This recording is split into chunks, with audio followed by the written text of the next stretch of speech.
Hi అండి, అందరు ఎలా ఉన్నారు? బాగున్నారా? మేమైతే చాలా బాగున్నామండి. అలాగే మీరు కూడా బాగుండాలని మనస్ఫూర్తిగా కోరుకుంటున్నాను. So welcome back to our channel simply Soujanya. So ఇదైతే మనం తిరుపతి నుంచి రిటర్న్ అవుతున్నామండి హైదరాబాద్కి. ఇదంతా మార్నింగ్ ట్రైన్ జర్నీ అన్నట్టు. తిరుపతి నుంచి హైదరాబాద్కి వస్తున్నాం కదా. సో మేము థర్స్డే రోజైతే శ్రీకాళహస్తి దర్శనం అయిపోయిన తర్వాత నైట్ మాకు 8:30కి ట్రైన్ ఉండే. ఎగ్జాక్ట్లీ 7 వరకు అయితే మనం హైదరాబాద్లో రీచ్ అయిపోయాము. సో ఆ రోజు పిల్లలకి స్కూల్ ఉంది, ఎందుకంటే థర్స్డేనే రీఓపెన్. మనం ఆ రోజు లీవ్ అయిపోయింది పిల్లలకి. సో ఫ్రైడే రోజు పిల్లలకైతే స్కూల్ కంపల్సరీ పంపించాలని హడావుడిగా అయితే వచ్చేసాము. మా లక్ ఎక్కడైతే లేట్ కాలేదు. ట్రైన్ కూడా ఎగ్జాక్ట్లీ 7కి అయితే వచ్చాము. 7 నుంచి 8 వరకు అయితే ఇంటికి వచ్చేసరికి టైం అయింది. సో ఇంకొక హాఫ్ అన్ అవర్లో అయితే పిల్లల్ని ఫాస్ట్గా రెడీ చేసి టమాటా పప్పు చేశాను. టమాటా పప్పు అండ్ రైస్, టిఫిన్ అయితే ఏం చేయలేదండి. ప్యాక్ చేసి పిల్లల్ని అయితే స్కూల్కి పంపించాను. పిల్లల్ని స్కూల్కి పంపించిన తర్వాత అయితే బయట మొత్తం క్లీన్ చేసి ముగ్గు పెట్టేసుకున్నాను. ఇలా అయితే చేసుకున్నాను. ఎన్ని రోజులు అవుతుందో కదా ఇలా క్లీనింగ్ చేయక.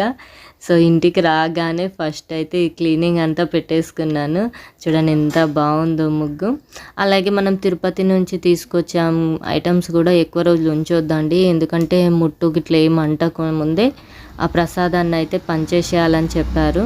సో అందుకోసమని నేను తొందరగా అయితే పిల్లల్ని పంపించిన తర్వాత ఇలా క్లీన్ అయితే చేసుకున్నాను. ఇది మినీ బ్లాగ్ అండి, నేనైతే ఎక్కువ తీయలేదు ఎందుకంటే హడావుడిగా ఉండే కాబట్టి వీడియో అయితే మొత్తం తీయలేదు. తర్వాత నేను ఏం చేశాను అనేది నెక్స్ట్ వీడియోలో అయితే మీతో షేర్ చేసుకుంటాను.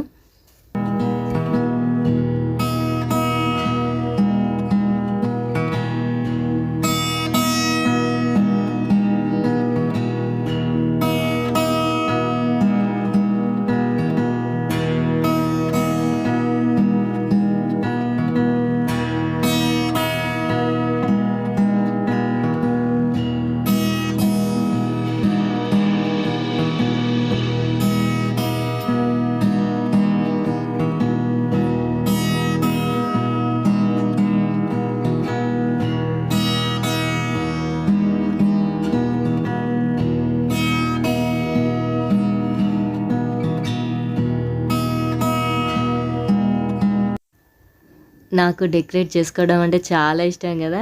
సో అందుకని ఇలా డెకరేట్ చేసుకున్నాను. పువ్వులు కూడా ఫ్రిడ్జ్లో పెట్టేసి వెళ్ళానండి బాక్స్లో, అవి పాడవకుండా ఫ్రెష్గా ఉన్నాయి.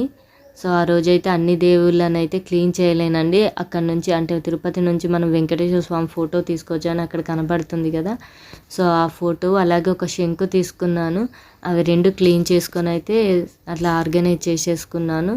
దేవుడి రూమ్లో అలా పెట్టేసుకొని ఇలా అయితే పూజ చేసేసుకున్నాను. పూజ చేసుకున్న తర్వాత మనం ప్రసాదం ఉంది కదా, లడ్డు ప్రసాదము, అవన్నీ అయితే నేను ప్యాక్ చేసుకొని అందరికి ఇచ్చేసాను. ఎందుకంటే మనం ప్రసాదం ఎక్కువ రోజులు ఉంచొద్దంట ఇంట్లో, నీసు గిట్లా వండుకుంటాం కదా, మళ్ళీ లేడీస్ కూడా ప్రాబ్లం ఉంటుంది.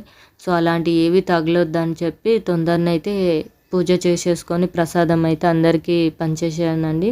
నా వెంకటేశ్వర స్వామి ఫోటో ఎలా ఉందో ప్లీజ్ నాకైతే కామెంట్ చేయండి. సో ఈ వీడియోలో ఇంతేనండి, నేను ఎక్కువ వీడియో అయితే తీయలేదు, అలసిపోయి ఉన్నాం కదా. సో నెక్స్ట్ నేను ఏం చేశాను అనేది అయితే నెక్స్ట్ వీడియోలో మీకు అప్లోడ్ చేస్తాను. ఐ హోప్ ఈ వీడియో అయితే మీకు నచ్చింది అనుకుంటాను. ప్లీజ్ నచ్చితే ఒక లైక్ చేయండి, అలాగే షేర్ చేయండి, సబ్స్క్రైబ్ చేసుకోండి. ఉంటానండి. ఒక మంచి వీడియోతో మళ్ళీ మిమ్మల్ని కలుసుకుంటాను.